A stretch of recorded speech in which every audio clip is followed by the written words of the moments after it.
आज मैं लिखवा के नया एफिडेविट बनवा के लाया हूँ, फिर भी नहीं पे कैंसिल।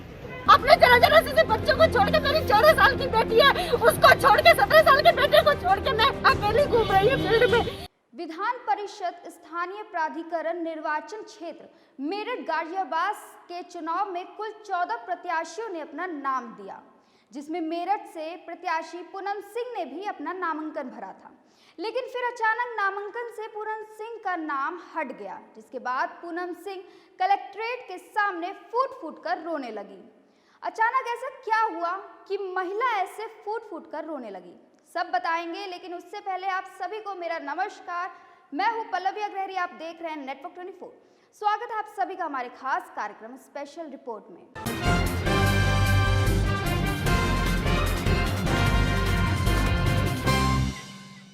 काफी मेहनत और परिश्रम से पूनम सिंह ने अपना नामांकन भरा था। बच्चों को घर पर अकेले छोड़कर फील्ड पर खड़ी रही। नामांकन के दिन बैग भी चोरी हो गया, फिर भी पूनम टट से मस नहीं हुई और अपना नामांकन भरा। लेकिन फिर भी पूनम का नाम प्रत्याशियों की लिस्ट में शामिल नहीं हो पाया। पूनम ने कई बार समझाया, कई बार बताने की कोशिश की कि उसने पर्चा सही से भरा था, लेकिन किसी ने एक ना सुनी और पूनम का पर्चा खारिज कर दिया।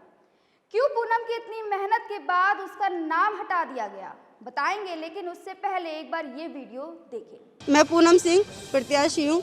मैंने निर्दलीय टिकट भरा था, एससी हूँ। तो पता नहीं, सिर्फ एक छोटा सा पॉइंट है कि लागू नहीं, जो लिखा हुआ था लागू नहीं, उस पर सिर्फ नहीं लिखना था। वो मैंने उनके डीएम साहब के कहने से लागू नहीं लिखा है 5 नंबर पॉइंट पे, और 6 नंबर पॉइंट पे नहीं लिखना था। वो मैंने उनकी बात को देखते हुए, उनकी बातों को समझते हुए फिर भी मैंने बोला कि ठीक है सर, मैं कर लूँगी। सर ने मेरे को तीन बार समझाया। चौथी बार जैसे मैं निकल रही थी वहाँ से, फिर मेरे को बुला के रोक के फिर उन्होंने कहा कि मैडम आप श्योर हो, कोई कन्फ्यूज़न तो नहीं है। मैंने कहा हाँ सर मैं श्योर हूँ, मेरे को कोई कन्फ्यूज़न नहीं है। कि जैसे मैंने बोला है आप वैसे ही करेंगी ना, मगर सर मैं वैसा ही करूँगी, मुझे याद है, मैं भूलूँगी नहीं। अब इसी बात को सर ने अब जरा सी पॉइंट को लेके वो कह रहे हैं कि मैंने ये नहीं कहा था, कि आपने अपनी तरफ से ये लाइन बढ़ा दी है, जिसमें कि मैंने तो कोई लाइन बढ़ाई नहीं है। और उसमें कि मेरे पास में और भी कॉपी है, मौजूद है उसी में की। तो मैं झूठ कैसे हो सकती हूँ? जो आपने बोला मैं वही तो लिखूंगी अपने पास से, तो मैं कोई लाइन बढ़ाऊंगी नहीं। ये रही इसमें। अगला कदम क्या होगा मैडम? हाँ, अगला कदम क्या होगा? अगला कदम ये लागू नहीं था, इसमें सिर्फ लागू हटाना था और नहीं लिखना था। मैंने लागू हटा के नहीं लिखा है ये 5 पॉइंट पे, और ये 6ठा पॉइंट जो है यहाँ पे नहीं था, नहीं है, ये लिखना था।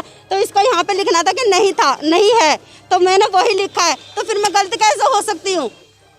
मैं गलत कैसे हो सकती हूँ? एक ही बात को मेरे को ये 2 पॉइंट, ये छोटी सी बातें मेरे को 4 बार समझाई जा रही हैं, तो मैं इसमें कैसे निश्चय कर सकती हूँ? सिर्फ इसमें कोई इतना बड़ा चैप्टर नहीं है, कोई इतनी बड़ी लाइन नहीं है जो मैं भूल जाऊंगी। सिर्फ लागू नहीं है, लागू हटाना था सो मैंने लागू हटा दिया, नहीं है तो नहीं मैंने लिख दिया। तो इसमें मेरी कहाँ से गलती है? वीडियो में दिख रही महिला धौलाना की रहने वाली पूनम सिंह है, जिसने मेरठ गाजियाबाद एमएलसी सीट के लिए 21 मार्च को नामांकन कराया था। लेकिन अचानक 22 मार्च मंगलवार को पूनम को कलेक्ट्रेट ऑफिस बुलाया गया और पर्चा गलत भरने के कारण पर्चा खारिज करने की सूचना दी गई। यह सुनते ही जोर जोर से महिला रोने लगी और कहने लगी कि मैंने सारी सूचना अफसरों से पूछकर भरी थी, इसके बावजूद उसके पर्चे को गलत बताया गया। आगे पूनम कहती हैं कि किस तरह से अपना नामांकन किया मैं जानती हूँ। अपने बच्चों को घर पर अकेले छोड़कर मैं यहाँ नामांकन कराने आई हूँ, लेकिन प्रशासन को मेरी जरा भी परवाह नहीं है। आगे पूनम कहती हैं कि मैं दलित हूँ, इसलिए प्रशासन उसके साथ ऐसा व्यवहार कर रही है। अब जब पूनम का कहना है कि उन्होंने अफसरों से पूछकर सारी सूचनाएं भरी, तो फिर ऐसी कहाँ चूक हुई कि पूनम का पर्चा खारिज कर दिया गया? आगे की तमाम खबरें देखने के लिए सब्सक्राइब करें हमारे चैनल को। देश विदेश और प्रदेश की सारी खबरें पढ़ने के लिए लॉगिन करें हमारा वेब पोर्टल www.network24news.com या फिर www.network24news.in।